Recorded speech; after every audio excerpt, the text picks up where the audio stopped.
November. Hope you had a grand Halloween. I'm sure Kat and Emily did.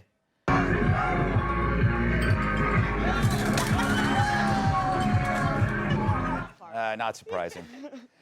So for Halloween weekend, what did the Virginia Democrats and the Lincoln Project come as? Racist which was easy because that's what they are in real life.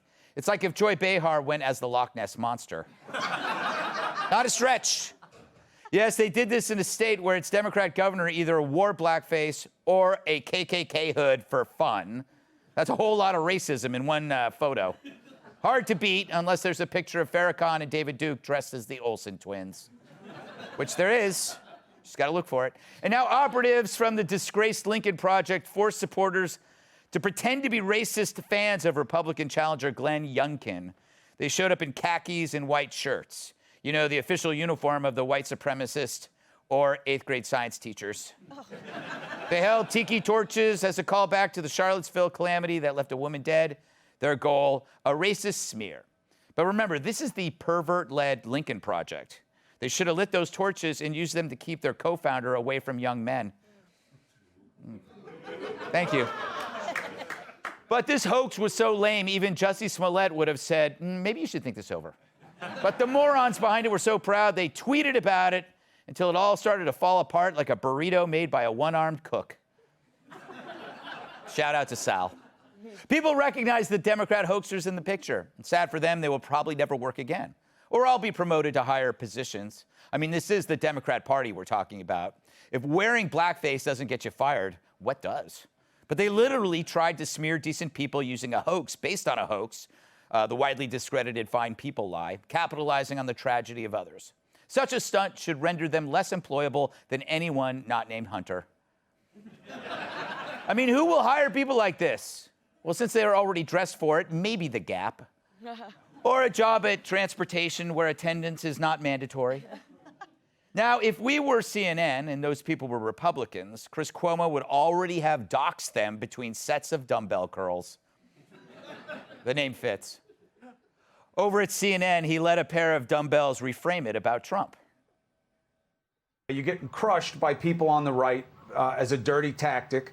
Do you stand behind what was done? The question here is not about some guys who showed up at a rally. It's why hasn't Glenn Youngkin denounced Donald Trump? It was to illustrate a point that Youngkin has not denounced Trump.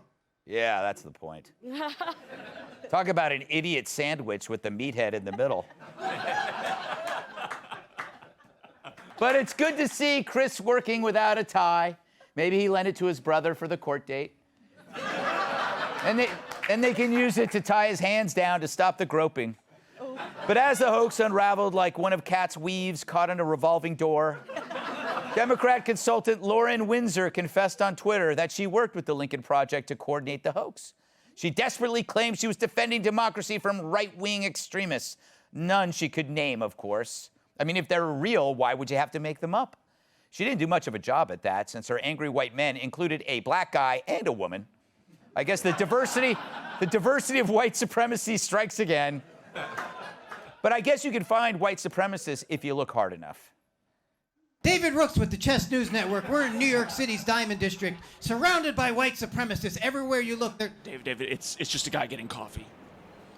White supremacists getting coffee in anticipation of a long, arduous night of racism that awaits them. It's literally just people getting coffee. And there are white supremacists everywhere. Here's one right now. Miss, how long have you been an angry white male? Who are you? Get away from me. You can see. This goes deeper than I thought. We have white supremacists disguised as petite Asian women infiltrating the Lincoln Project to impersonate more white supremacists. I haven't seen multi-level chess like this since Garrett Kasparov spilled his Diet Coke on Deep Blue. Back to you, Bragg. Yes. That's good. So I think Lauren just permanently branded herself a dishonest hoaxer and a liar. Her career's as dead as a shark's eyes when he's biting into you. She's Jussie Smollett dead, Sarah Silverman dead. Her career is so dead, her only hope is a gig with CNN. But many Democrats fell for it, like Mr. Fart for Brains.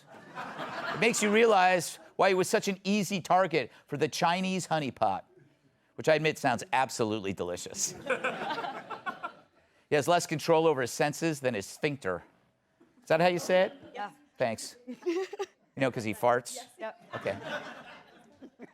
Thought it would get a better laugh. But it's Monday. Meanwhile, the media tries to blame Republicans by focusing on the Lincoln Project, made up of sex pests and unstable ex-Republicans. But not a single person in the tiki photo is a Republican. Everyone's a Democrat, impersonating their deranged fever dream of what Republicans look like. Their imaginary villains are about as realistic as me playing Tyrus in his life story. So why would the media lie like this? That's the dumbest question I've ever asked. Aside from, Kat, do you know who's been drinking my rubbing alcohol? No. Because if the Dems didn't know about this hoax, how could they all be young Democratic Party staffers in that picture? Which means the hoax was a Democratic effort. So Trump condemned Nazis, the Dems dress as them. This is what desperation brings. As parents see McAuliffe for what he really is, a glib, sanctimonious, partisan, elitist hack, you'd find more authenticity from a Milli Vanilli cover band. So he decided to pull the white supremacist cord, but instead of ruining Republicans, he ruined some naive young Democrats. Like Charlie Manson did with his family of young believers, he let them do the dirty work while he tried to distance himself afterwards. Now it seems to me that the Lincoln Project should be kicked off Twitter. They used the site specifically to spread vile hoaxes that could have sparked racial violence. Maybe it's me, but isn't that slightly more incendiary than questioning the science on masks? But will Twitter do that? Unlikely. Oh, they're going to applaud. Okay. Thank you. And the winner goes to? But we get it. If any right-wingers pulled this crap, they'd be banned. Threatened with arrest, their lives would be done. It's true. One party is immune to all the rules, and one party subjected to them all. Except it's no longer working. I think we got these losers on the run, and when we catch them, let's put their tiki torches where the sun don't shine. And I'm not talking about London, Seattle, or behind Tyrus. Let's welcome tonight's guest. She talks faster than a cocaine-covered coffee bean in a race car. Outnumbered co-host Emily Campagno. He's worked in more empty rooms than a hotel cleaning lady. Comedian Joe Mackey. She went from the president of Now to the president of Wow. Fox Nation host Tammy Bruce.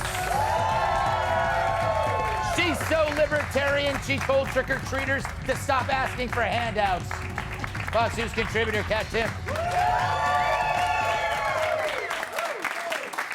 Emily, you claim to be a lawyer. Did they break? I mean, when you pass off a hoax onto somebody else, is that like, could they sue them if they wanted to, or is that just art? Well, anyone can always sue. It's just whether it would be successful. And here, I think it's been chopped up to just a really dirty campaign trick that we know is totally insincere. Because according to them, isn't racism the worst thing ever? Yeah. So why perpetuate it? Like, according to them, these guys, it's inexcusable to even dress up as something remotely connoting racism, right, for Halloween, for anything like that. So why is it okay for them in this hoax? And secondly, you know, you always talk about how the Democrats turn to racism when they can't argue on policy, and they really dig in when they're losing. And there in Virginia, the top 3 most important things in the latest poll, conducted by the way, the Washington Post and George Mason University, the most important thing to voters was education, followed by the economy, and then COVID. And Youngkin is absolutely blasting McAuliffe on all 3. Education by 10 points. Exactly. So racism is not on the top 3, and Youngkin's leading them by far. Yeah. So they have to resort to this, and it makes it okay by the playbook of their rules because they are excused from all of their rules if they're liberal. You know, Tammy, it's like, so they're pretending to be a Republican, a racist Republican supporter of Youngkin. The correlation would be dress up as a sexual harasser and say you're with the Lincoln Project. Because wasn't that their problem? Yeah, it would be. It would be. And what's interesting to me is, having been on the left, and I'd done some of these false flag operations, which normally would be kind of easy to do, but you have to do them well. And sometimes it just involves wearing a T-shirt and sneaking into a place and yelling something, or, you know, that kind of thing. When I saw this, it was clearly absurd. It was ridiculous. It was like a cartoon. Right. It's like Jussie Smollett. It's like what the left imagines their fantasy of what the right is, and it becomes this cartoonish kind of thing. Yeah. And they've gotten not very good at it, obviously. And the great thing I noticed, though, too, was that it was the internet that really stopped it at first.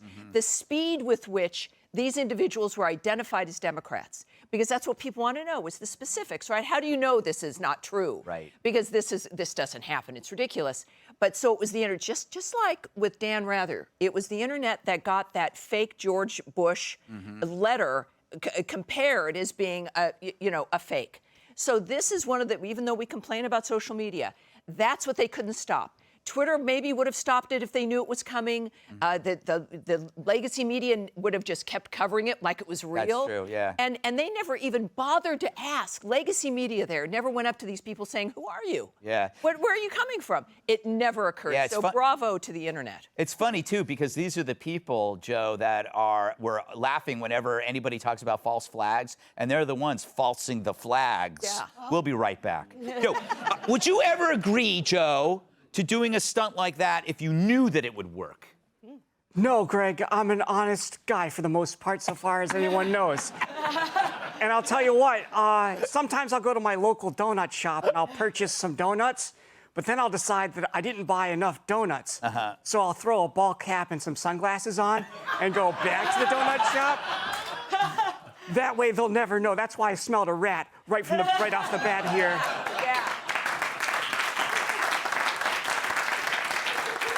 What is a lot of donuts for you? Like, what's an average donut? Pass, Greg, back to you. I miss donuts. I can't eat donuts anymore. You can, you just have to work out a lot, and I don't. So, Kat, it's kind of amazing how nobody's doxing these people. I mean, we could find out their names, but we don't even care. It's not like we're running around trying to hunt them down the way CNN went after people who make memes. Right, because also, and there's no situation where if your best option is to lie, that means that things are going well. Yeah. like, officer, I don't know how that crack pipe got in my mouth. Like, that's not a guy whose things are going well for. But this is even worse in a way, because that's a guy who's lying to defend himself. They are proactively getting out of bed, being like, we're gonna do this hoax, this isn't true, which I don't understand how you get out of bed to go do something for a cause that you know is actually just something you made up yourself. Yeah, I don't get it. And to think, like, I'm assuming those people were fairly young and naive, but I just looked at their face. They didn't seem very happy doing it. No, I've been young. I've been very naive. Very. I've never done that. Yeah. Also, it's a hoax. If you spread a hoax on Twitter, that's misinformation. Lincoln Project shouldn't be on Facebook. I mean, I'm just strictly going by their criteria. Right. You know? All right. You know, that's 2 rounds of applause for me today. Congrats. And it's we all have hangovers. I don't. I ordered Burger King on my way home, and I ate it, and I feel great. All right, up next. Hey, Sean Hannity here. Hey, click here to subscribe to Fox News YouTube page and catch our hottest interviews and most compelling analysis. You will not get it anywhere else.